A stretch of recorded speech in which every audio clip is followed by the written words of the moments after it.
Let's understand explore with आंचल में आपका स्वागत है।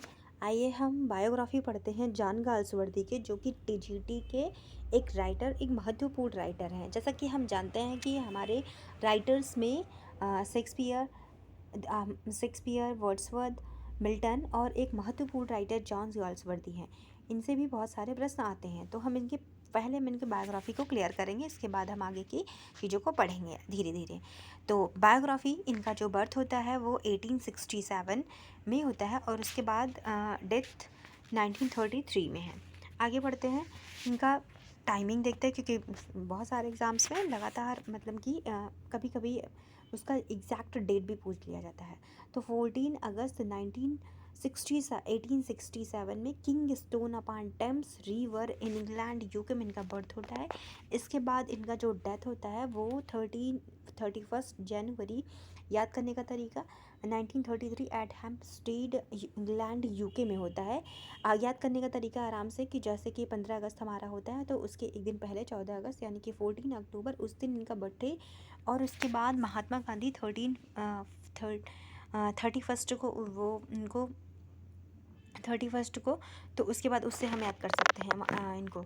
अब आगे देखते हैं इनके पेरेंट्स का नाम जॉन गाल्सवर्दी। जैसा कि आप जानते हैं हमारे टीजीटी के जितने चारों राइटर हैं उनके जो फादर्स का नेम है उसमें सिर्फ जॉन ऐड किया गया है। जैसे शेक्सपियर के फादर का नाम शेक्सपियर, मिल्टन के फादर का नाम जॉन, और उसके बाद वर्ड्सवर्थ के फादर का नाम जॉन वर्ड्सवर्थ। इसी तरह से सेम गाल्सवर्दी के फादर का नाम हियर गाल्सवर्दी है। और उनकी माँ का नाम Blanche Bailey, mother is Blanche Bailey.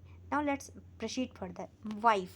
Wife को बहुत अच्छे से समझेंगे, बिकॉज इनकी वाइफ का नाम जो है एदा नेमिस पेयरसन है, जिनसे इनकी शादी 1905 में होती है। पर इनका जो अफेयर है वो 10 साल पहले या 1999 में ही स्टार्ट हो जाता है। ये इनके भाई ऑर्थर जॉन की ही वाइफ रहती हैं। आगे देखते हैं, इनके ऑक्यूपेशन को समझते हैं। जैसा कि आप हमें पता ही है कि ये एक नॉवेलिस्ट, इन्होंने कई नॉवेल्स लिखे हैं। उसके बाद प्ले राइट और पोइट भी रहे हैं। एजुकेशन, इनकी जो शिक्षा दीक्षा हुई है वो इन बरो कॉलेज और उसके बाद न्यू ऑक्सफोर्ड कॉलेज में हुई है। इसके बाद हम सबसे महत्वपूर्ण 3 इम्पॉर्टेंट चीज़ों को पढ़ेंगे, मतलब 3 डेट्स को याद रखेंगे। एक तो 1921, जिसमें इनको अपॉइंटेड किया गया था एक प्रेसिडेंट के रूप में पेन क्लब के, इंटरनेशनल पेन क्लब जो कि अभी भी चलते हैं, तो उनका इनको प्रेसिडेंट अपॉइंट किया गया है। उसके बाद आगे देखते हैं 1929, याद करेंगे डेट को 1929, ये ऑर्डर ऑफ मेरिट। उसके बाद 1932, ये मोस्ट इम्पॉर्टेंट डेट है, आप इसको ज़रूर से ज़रूर याद रखेंगे एग्ज़ाम्स के लिए। तो इस समय इनको नोबेल प्राइज़ मिला था। आगे बढ़ते हैं 1917, he refuse the offer of the knighthood, यानी कि नाइटहुड की जो उपाधि है उनको इन्होंने रिफ्यूज़ कर दिया था। इसमें थोड़ा सा कन्फ्यूजन आता है डेट्स में कि 1917 या 1918, पर अगर रिफ्यूजिंग की बात की जाएगी तो वो 1917 ही है। आगे बढ़ते हैं, उनके फादर। हाँ, हम जैसा कि हमें पता है कि गाल्सवर्दी के बारे में एक स्टेटमेंट कही जाती है कि is born with the silver spoon, यानी गाल्सवर्दी एक बहुत अमीर परिवार में पैदा हुए थे। उनके फादर जो थे वो सॉलिसिटर थे। He was born in a rich family.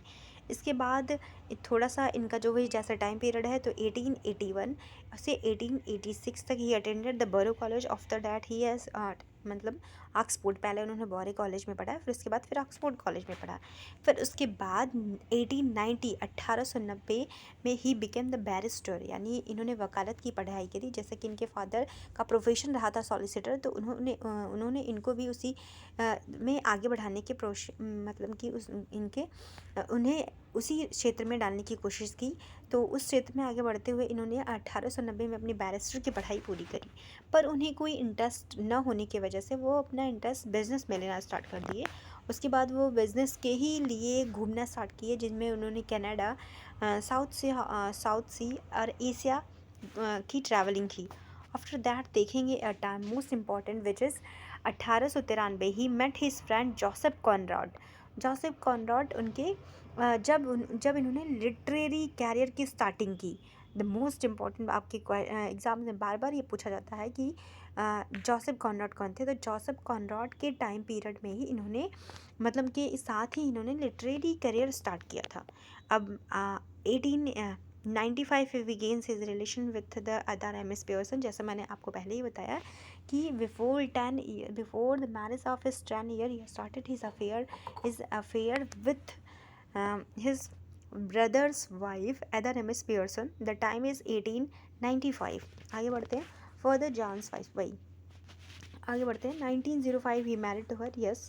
1997 had started he had started a career as a writer under the pseudonym Johnson. Yes. तो जब गाल्सवर्दी ने सबसे पहले जब एज ए राइटर वर्क करना स्टार्ट किया तो उन्होंने खुद के नाम से क्रिएशंस नहीं की, बल्कि वो मतलब सीक्रेटली किसी नाम जैसे जॉनसन जॉन के नाम पे उन्होंने अपने वर्क्स को स्टार्ट किए, जिसमें सबसे पहले उन्होंने फ्रॉम द फोर विंड्स लिखा. टाइम पीरियड इसका रहता है 1997. टाइम पीरियड इसका 1997 में रहता है. His first novel 1898 a full length novel. इनका जॉकलिन आता है, इसमें लिखना भूल गया. ओके. पर जॉकलिन 97 में इनकी एक नॉवल आती है जो पूरी फुल लेंथ नॉवल रहती है. उसके बाद 1904 में अब जो जॉनसन जॉन नाम था उन्होंने अपना नाम छोड़ दिया और अपने खुद के नाम से लिखा the island of the fairies 1904 में उन्होंने लिखा. The discarded the Christianity for the humanity. Yes, Galsworthy was a human means कह सकते हैं कि गाल्सवर्दी वॉज मतलब कि क्रिश्चियनिटी को छोड़कर ह्यूमैनिटी को पसंद करते हैं. आप उनको देखेंगे कि प्रॉब्लम्स प्लेस लिख रहे हैं, बहुत सारे ऐसे प्लेस जो सोसाइटी के ऊपर है. मतलब he has totally an intention, मतलब पूरी तरह से सोसाइटी के वेलफेयर के लिए उन्हें बहुत ज़्यादा कॉशस रहते थे. तो कह सकते हैं उन्होंने अपनी क्रिश्चियनिटी धर्म को छोड़कर उन्होंने ह्यूमैनिटी को फॉलो किया. अब कुछ इंपॉर्टेंट नॉवेल्स के डेट को लर्न करेंगे.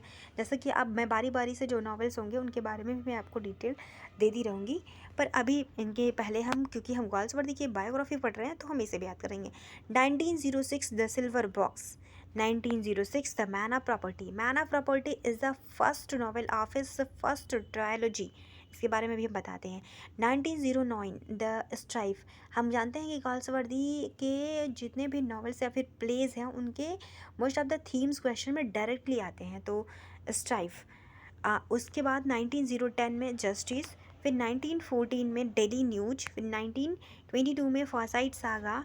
अब हमने इसमें specially the most important thing the trilogies के बारे में डिस्कशन किया है. तो द फर्स्ट ट्रायोलॉजी में man of property 1906.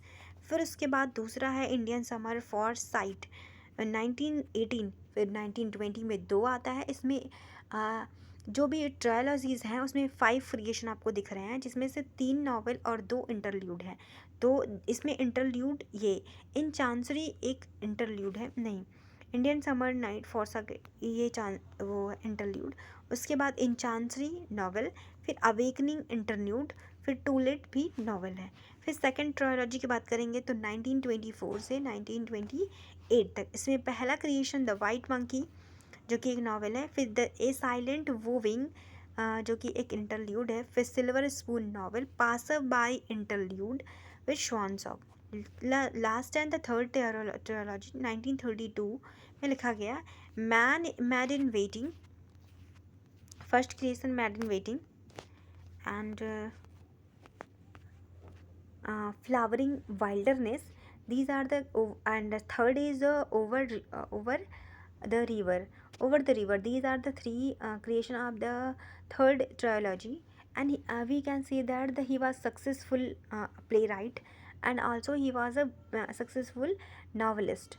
He died of the gout. उनकी जो मृत्यु होती है वो गाउट की वजह से होती है, काफ़ी अमीर परिवार में रहते हुए. और उनके बारे में एक और कथन है कि जहाँ पे जो भी उनकी प्रॉपर्टीज़ थी वहाँ पे 2 स्कूल चलते हैं इस समय पे, और बहुत बड़ा घर है.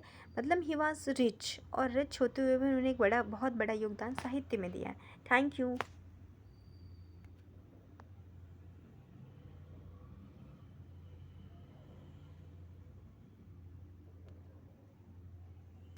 अगर आपको हमारा चैनल आपको अच्छा लगता है तो आप इसको लाइक करें, सब्सक्राइब करें.